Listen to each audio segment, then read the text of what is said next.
العالمين والصلاة والسلام على سيد المرسلين وخاتم النبيين محمد آله وصحبه أجمعين ومن تبعهم بإحسان إلى يوم الدين. سيدنا المحترم، هذه المجلس مجھے بہت خوشی ہے اور میں خدا کا شکر ادا کرتا ہوں کہ میرے اس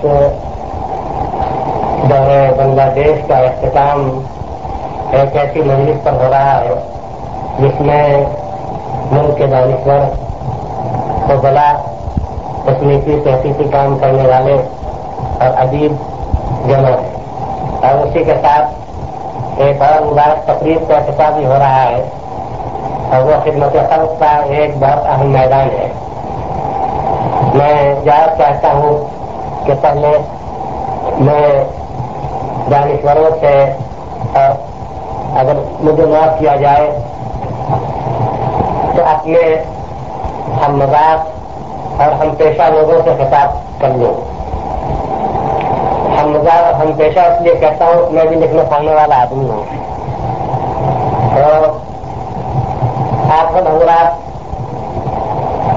فاضل لوگ ہیں، آپ کی نظر وسیع ہے اور آپ کا مطالعہ بھی وسیع ہے.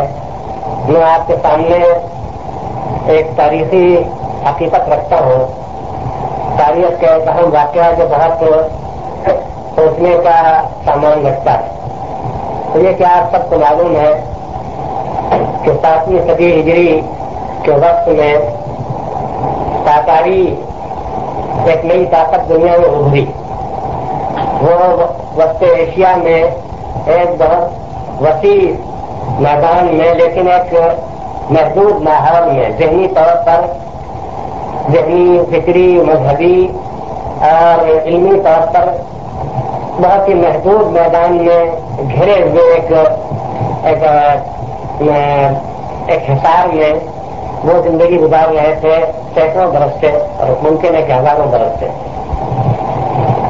خاص واقعات پیش آئے جن میں خدا کی قدرت کا، حکمت کا ہاتھ کام کر رہا تھا. اس کا پس منظر بتانے کی ضرورت نہیں، وقت کم ہے. وہ تاتاری اپنے اس حصار کو توڑ کر، اس دیوار کو پھاند کر باہر نکل آئے، اور اس وقت کی دنیا اسلامی سلطنت یعنی مسلم امپائر جو بہت وسیع تھا، اور خاص طور پر ترکستان میں خوارزم شاہ کی سلطنت اس وقت وہ زمین کی سب سے وسیع سلطنت تھی.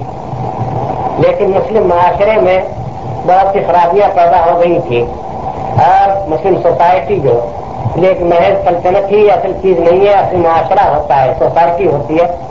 مسلم سوسائٹی کرپٹ ہو گئی تھی، اس میں بہت سی کمزوریاں، بیماریاں پیدا ہو گئی تھی، اور یہ تاتاری تازہ بند تھے. یہ تمدن کی لائی ہوئی خرابیوں سے ناآشنا تھے. ان میں اور خرابیاں تھیں، پیغمبر تھے، مسترد تھے، آفتاب پرست تھے. تحقیق، جدید ترین تحقیق یہ ہے کہ آفتاب پرست تھے، اور نبوت سے ناآشنا تھے، اس کی تعلیمات سے. لیکن تمدن جو خرابیاں پیدا کرتا ہے، عوام میں سستی پیدا کر دیتا ہے، تعیش کا رجحان پیدا کر دیتا ہے، تعیش کو رجحان ناانصافی لاتا ہے، ناانصافی شکایتیں پیدا کرتی ہے. ان سب چیزوں سے وہ محفوظ تھے. وہ جب خوارزم شاہ کی سلطنت کی طرف وہ بڑھے تو وہ سلطنت تاب نہیں لا سکی اس مقابلے. تاتاری ان کی انرجی جو تھی ویسٹ نہیں ہوئی تھی. وہ طاقت سینکڑوں ہزاروں برس سے ایک جگہ جمع تھی، اور وہ ایک مارشل ریس تھی جو بڑی طاقتور، جسمانی فزیکل طور پر بھی طاقتور تھی، اور ویسے قوت برداشت اس میں طاقت کر لینا، تھوڑی چیز کو گزارا کر لینا. غرض یہ کہ اس کا مقابلہ ایک تھکی ہوئی سلطنت سے پڑا، اور ایک کرپٹ سوسائٹی سے، ایک ایسے مسلم معاشرے سے جس میں بہت سی کمزوریاں پیدا ہو گئی تھی. نتیجہ یہ ہوا کہ تاتاری دیکھتے دیکھتے پورے انہوں نے خوارزم شاہ کی سلطنت کو، جو سب سلطنتوں کو اپنے اندر لے کر سب سے بڑی سلطنت بن گئی تھی، اس کو اس نے شکست دی. اور